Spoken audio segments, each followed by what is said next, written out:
యశయ్యమానంలో నీ పరిహాసారంలో నా కర్ణపుటంలో ప్రజ్ఞలు చేయించున్నవి.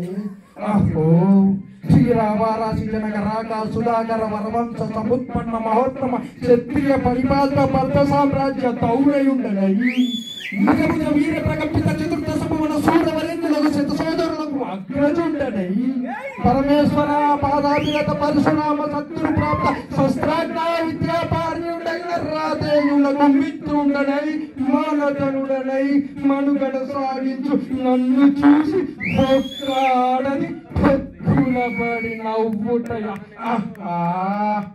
తన పదులతో నన్ను పాపగా సంభావింపక ధర్మ పరిత్యక్తయై లక్షా విముక్తయై ఈ బందకి ఎట్ట ఎదుట ఏనగీ చేయవలె.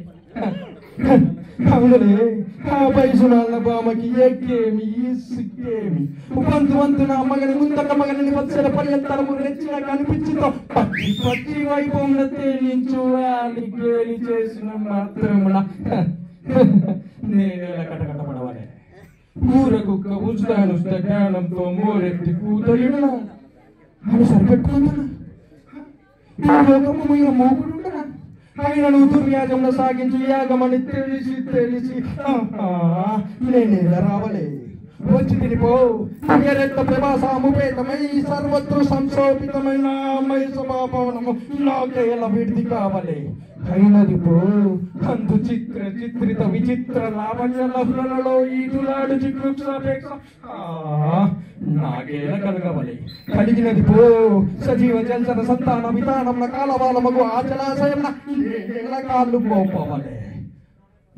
పో సకల రాజన్య కోటి కోటి ప్రతోష్ఠిత రత్న ప్రభాసాని రాజితమగు నా పాద పద్మం వేలాపభ్రంశమల్లవలే.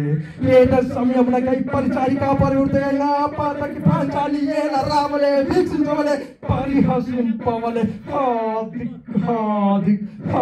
హతమిది ఆ జన్మశత్రువులే అని అనుమానించుచునే ఎరుదించిన మమ్ము అవమాన పడపానల జాడలు దగ్ధమునొచ్చుచుండవి మామ విముకుని సుముకుని చేసి మమ్ముటకు విజయం చేయి.